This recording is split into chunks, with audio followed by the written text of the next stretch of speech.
Welcome to Shukla study point. आप सभी का स्वागत है आपके अपने YouTube channel Shukla study point में। मैं शिवम शुक्ला आप सभी दोस्तों का हार्दिक स्वागत करता हूं।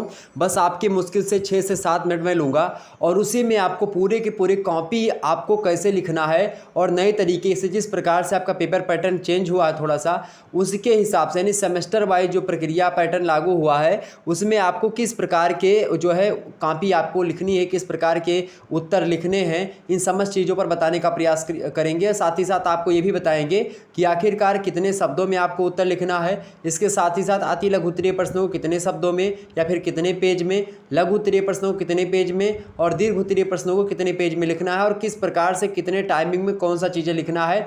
इन सभी कौन से प्रश्न पहले करने, कौन से प्रश्न बाद में करने हैं। इसके अलावा आपको बताऊंगा हेडिंग कैसे डाली जाती है, कथन उदाहरण कैसे दिए जाते हैं और किस प्रकार से हमको कॉपी लिखनी ताकि हमको एग्जामिनर को चकमा दे करके अच्छे नंबर प्राप्त कर लेने हैं। वो खुद ही नंबर देने पर मजबूर हो जाएगा। इस प्रकार की चीज़ों को बताने का प्रयास रहेगा। तो एक बार फटाफट से वीडियो को लाइक कर दीजिएगा, चैनल पर नए हैं तो सब्सक्राइब कर दीजिएगा, क्योंकि इसी प्रकार से मैं वीडियो लगातार देता रहता हूं।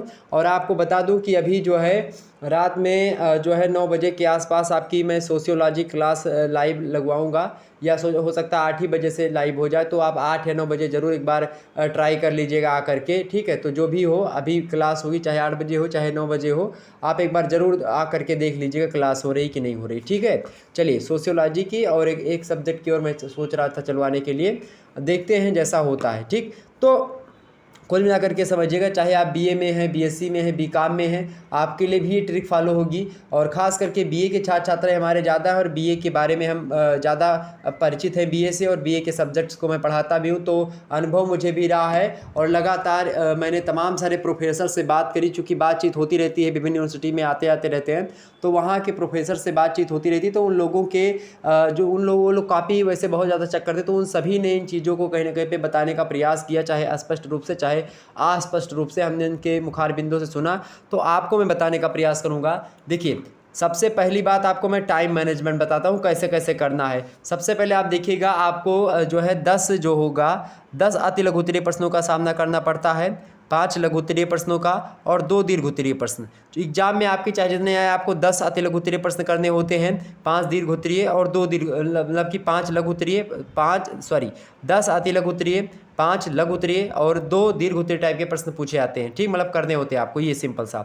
तो 10 अति लघु उत्तरीय प्रश्नों को आपको, एक अति लघु उत्तरीय प्रश्न को आप आधे पेज में लिखने का प्रयास करिएगा। सबसे महत्वपूर्ण बात, आधे पेज में लिखने का प्रयास करेंगे। 50 शब्द का होता है तो आधे पेज में आपका हो जाएगा बड़े आराम से। यानी टोटल आप जो है 5 से 6 पेज ले सकते हो, 5 से 6 पेज आप ले सकते हो अति लघु उत्तरीय प्रश्नों को लिखने के लिए। और इसका टोटल टाइमिंग आप कितना ले सकते हो, टोटल मिलाकर के आप 50 मिनट में अगर आप इसको लिख पा रहे हैं तो ठीक है। 50 मिनट से कम समय लग रहा है तो और बढ़िया है, आप इसको करिए कम से कम समय में। मतलब एक क्वेश्चन के उत्तर को लिखने के लिए आपको 5 मिनट देना है, 10 चूंकि करने, तो 5 मिनट में एक प्रश्न का उत्तर आपको करना है कुल मिलाकर के, ठीक।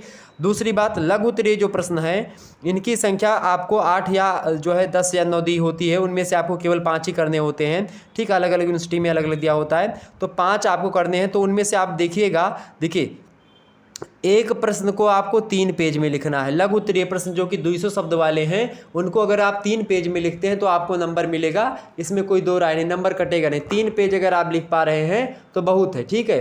3 पेज में लिखिएगा कौन से उत्तर, जो लघु उत्तरीय, और खास करके लघु उत्तरीय प्रश्नों पर ज़्यादा फोकस करिएगा, क्योंकि एक लघु उत्तरीय प्रश्न आपका 7 नंबर का है, एक अति लघु उत्तरीय प्रश्न आपका 2 नंबर का, तो 10 करने तो कितना हो गया, 20 नंबर का हो जाएगा। और ये 7 और 5 करने 7 बचे 35 नंबर का आपका है, ठीक। ये बात ध्यान रखिएगा, 1000 शब्द में लिखना है। और वहीं पर दीर्घ उत्तरीय की भी मैं बात करूंगा, तो उसमें आप देखिएगा कुछ चीज़ें ऐसी हैं, अगर आप दीर्घ उत्तरीय में फंस जाएंगे तो लघु उत्तरीय आपका छूट जाएगा, तो आपका बहुत ज़्यादा नुकसान हो जाएगा। तो यहाँ पर मैंने आपको बताया कि 3 जो है पेज में लिखना है। इस प्रकार से आप 15 पेज में जो है आप लिख सकते हो, 15 पेज लगभग 7.5 पेज, मतलब कि पन्ने के आसपास क्या लिखेंगे इसमें, लघु उत्तरीय प्रश्न के उत्तर। अच्छा, इसको लिखना है, टोटल टाइम आपको 1 घंटे और 15 मिनट का टाइम आप दीजिएगा। 1 घंटे 15 मिनट में बता रहा हूँ, इसमें 75 मिनट आप दे दीजिए लीजिएगा, कोई दिक्कत नहीं है, ये दे दीजिएगा। यानी कि एक क्वेश्चन लघु उत्तरीय का करने के लिए आप 15 मिनट का समय मैक्सिमम एक प्रकार से दे सकते हैं। तो 15 मिनट का समय आप फिक्स कर लीजिएगा। आप हमारे चैनल पर मॉडल पेपर पड़ा हुआ है हर एक सब्जेक्ट का, आप उसको देखिए कि इस टाइप के जो मैंने सिस्टम बताया इस हिसाब से एक बार घर पर अपने हल करने का प्रयास करिएगा। उसके बाद में पेपर देने जाइएगा, आप 100% टॉप करेंगे। आपके अलावा कोई टॉप नहीं करने वाला है अगर आप लोगों ने इन सभी ट्रिक्स को फॉलो किया। ठीक, तीसरी बात यह है मेरे प्यारे दोस्तों कि जब आप दीर्घ उत्तरीय प्रश्नों को करने होते, दीर्घ उत्तरीय प्रश्नों में आप 50 मिनट का समय दे दीजिएगा।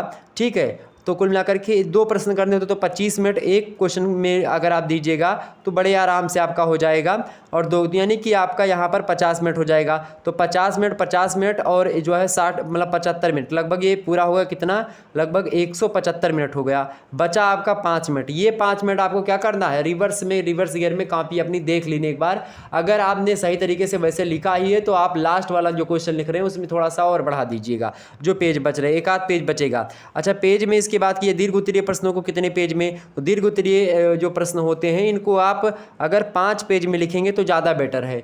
5 पेज इसके लिए मुख्यतया निर्धारित किया गया, तो 5 पेज में अगर लिखेंगे आप हो जाएगा तो अच्छी बात है। ठीक है, 5 पेज में लिखिएगा तो इस प्रकार से 10 पेज, 2 पोर्शन करेंगे तो 10 पेज आपका हो जाएगा।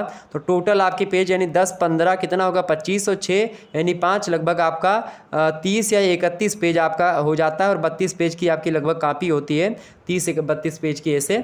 तो आपका इस प्रकार से टाइम मैनेजमेंट और कॉपी कैसे, ये सारी चीज़ें मैंने बता दी। अब आपको करना क्या है, चूँकि जो दीर्घ उत्तरीय प्रश्न होते हैं इनके नंबर जो होते हैं 10 ही नंबर का होता है ये। ठीक, अब 10 नंबर का होगा, 2 ही करेंगे तो 20 नंबर वह यहाँ से मिलेगा ना। तो आप देखिएगा तो 20 नंबर का यहाँ पर है और 20 नंबर का वहाँ पर है। तो आप क्या करेंगे, सबसे पहले आप लघु उत्तरीय प्रश्नों पर फोकस करिएगा। लघु उत्तरीय प्रश्न जो होते हैं 7 नंबर का है, 200 शब्द लिखना है। अब ये 500 शब्द लिखना पड़ेगा आपको। और कितने नंबर का, 10 नंबर का, 3 ही नंबर ज़्यादा है और 300 शब्द आपको ज़्यादा लिखना पड़ेगा। तो आप सोचो कितना ज़्यादा। इससे अलावा आप दीर्घ उत्तरीय करने से पहले आप अति लघु उत्तरीय और लघु उत्तरीय प्रश्नों को कर लीजिएगा, उसके बाद में फिर दीर्घ उत्तरीय। अच्छा, अब बात आती है आपको कि कॉपी आपको कैसे लिखनी है। थोड़ा सा 10 मिनट का समय ले लीजिएगा, 10 मिनट का समय आप दे दीजिएगा, थोड़ा सा और समय लीजिएगा। एग्जाम की दृष्टि से बहुत अच्छी बातें बता रहा हूँ, एकदम से मान करके चलो कि ये बातें आपके दिमाग में होनी चाहिए और इनसे आप अच्छे अंक प्राप्त करेंगे। पहली बात की हेडिंग आपकी मेंटेन, जैसे कि जो भी क्वेश्चन पूछा गया है उस क्वेश्चन के हिसाब से आपको हेडिंग देनी है। जैसे मैं एक आध अगर पेपर ले लूँ, आपका आज ही पेपर हुआ है, देखते हैं थोड़ा सा इसमें अगर आ रहा है। मान लेते हैं यहाँ पर एक प्रश्न यहाँ पर दिया गया है कि सूती वस्त्रों के निर्माण की विभिन्न प्रक्रियाओं को विस्तार से लिखिए। चूँकि आज पेपर था इसी का, तो सूती वस्त्रों का निर्माण की विभिन्न विधियाँ। तो आप हेडिंग क्या डालेंगे, सबसे पहले आप सूती वस्त्र की एक परिभाषा या अर्थ देंगे। सूती वस्त्र सामान्य परिचय, ऐसे हेडिंग डाल करके लिखिएगा। अब उसमें सूती वस्त्र का यानी कॉटन, जो एक प्रकार से अंग्रेजी में कहा जाता है सूती वस्त्र को, उसको लिख दें।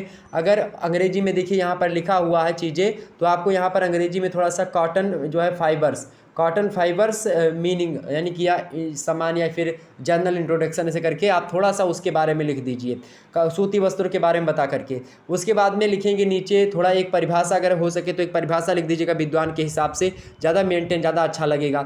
उसके बाद में क्या करेंगे, उसके बाद में आपको क्या करना है, सूती वस्त्रों के निर्माण की तमाम सारी विधियां हैं या विभिन्न विधियां हैं जो कि इस प्रकार हैं, आप ऐसे लिखेंगे। फिर हेडिंग डालेंगे सूती वस्त्रों के निर्माण की विभिन्न प्रक्रिया या विभिन्न विधियां, इस प्रकार से हेडिंग डालेंगे।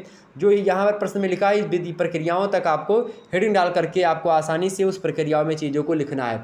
अच्छा, जब प्रक्रियाओं को लिखेंगे तो आप हेडिंग अगर है प्रक्रियाएँ तो हेडिंग में लिखिएगा, थोड़े थोड़े, अगर नहीं हेडिंग में है तो आप नंबरिंग करके लिख दीजिएगा। ठीक, और लिखिएगा ज़रूर, ये बात ध्यान रखिए, बिना लिखे नंबर आपको मिलेगा नहीं। तो मैंने आपको यहाँ पर ये समझाया मेरे भाई, मैंने समझाया कि ये चीज़ आपको हेडिंग, और हेडिंग आपकी 2 भाषा में अगर है तो ज़्यादा थोड़ा सा लुभावना होता है, एग्जामिनर नंबर देता है। ठीक, और कथन और उदाहरणों को आप देखिएगा डबल इन्वर्टेड कामा में लिखेंगे तो ज़्यादा इंपॉर्टेंट है, थोड़ा सा हाईलाइटेड करके लिखिएगा। जिस भी जो है विद्वान का कथन या फिर आपको उदाहरण देना है उसको हाईलाइट करके, और एक हेडिंग में, जैसे हिंदी लिख रहे हैं तो हिंदी में खास करके एक हेडिंग के बाद एक उदाहरण, जैसे कि हिंदी साहित्य के इतिहास वगैरह में खास करके। हालांकि अभी तो कार्यालय हिंदी में आपको ज़्यादा उदाहरण वगैरह देने हैं, तो उसमें आपको हालांकि आपको उसमें ज़्यादा उदाहरण के माध्यम से नहीं समझाना, उसमें तो आपको परिभाषा, हेडिंग, इन सभी के माध्यम से समझाना समझाना है, तो वो चीज़ें तो अलग की बात है, तो हम वो उसमें जर्नली सामान जैसे होता है वैसे करना पड़ेगा। वैसे जब हिंदी साहित्य में आप घुसते हैं तो उसमें जैसे आपने कुछ लिखा, कुछ कोई चीज़ बताया किसी कवि के बारे में, तो विद्वानों के थोड़ा सा कथन के हिसाब से बताएंगे, ज़्यादा बेटर रहेगा। ठीक, इसके अलावा जो आपको पता है वो उत्तर पहले लिखें। सबसे महत्वपूर्ण बात है, जो उत्तर आपको पता है उन उत्तर को आप पहले लिखिएगा, यानी कि जिसको आपको पता कमांड है उनको पहले लिखिएगा। पहले पन्ने की जो राइटिंग है उसको भी थोड़ा सा स्पष्ट करके लिखिएगा, क्योंकि एक ही 2-4 पन्ना आप पढ़ेगा, एग्जामिनर उसके हिसाब से मूल्यांकन करता है कॉपी का। तो सबसे महत्वपूर्ण फैक्टर है कि आप 2-3 पन्ने शुरुआत के अच्छे लिखें।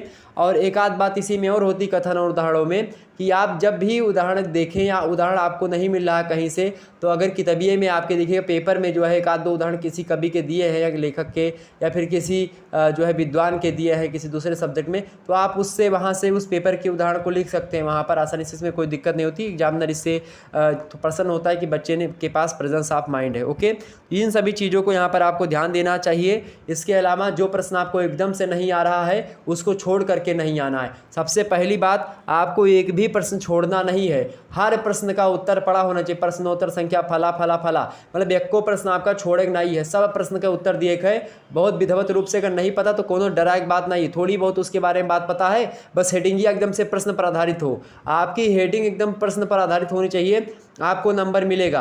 आप लिखिएगा, अंग्रेजी में भी लिख दीजिएगा, उसके बाद में फिर हिंदी में, और समय का ध्यान रखिएगा, सबसे महत्वपूर्ण बात। और जब लास्ट में आप लिखें तो जो प्रश्न आप मान लेते हैं नहीं पता है एकदम से, उसको लास्ट में लिखने का प्रयास करेंगे। लास्ट में होते होते क्या होता है कि आपके एक आध प्रश्न छूटने वाले होते हैं, तो अगर आप लिख पाए वहाँ तक तो ठीक है, अगर नहीं लिख पाए तो वो प्रश्न आपको पता ही नहीं था, तो इस प्रकार से लिखने का प्रयास करेंगे। अगर लिख पा रहे हैं तो उसमें थोड़ा राइटिंग वाइटिंग भी गड़बड़ हो जाती है लास्ट में, तो एग्जामिनर भी जानते हैं कि समय अभाव के कारण से बच्चा नहीं लिख पाया।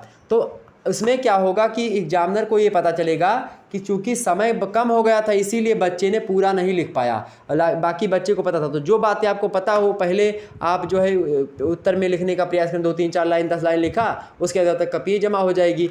तो वो बाद की जो चीज़ें आप नहीं लिख पाएंगे उसके लिए एग्जामिनर जो होगा कुछ ना कुछ, लगभग अगर 5 या 10 नंबर का पेपर है तो आपको 5 या 6 नंबर तो दे ही देगा, अगर वो ठीक ठाक एग्जामिनर है और उसने आपकी भावनाओं को समझा तो। ठीक, तो ये बात ध्यान रखिएगा। तो इस प्रकार से आप मैनेजमेंट करें, थोड़ा सा अच्छा लगेगा। और क्या डाउट्स बच रहे हैं उसको भी आप लोग कमेंट करेंगे, हम उस पर भी वीडियो बना देंगे। आप कहिएगा तो मैं सेपरेट वीडियो टाइम मैनेजमेंट को लेकर के विस्तार समझा दूंगा किस प्रकार से कैसे करना है।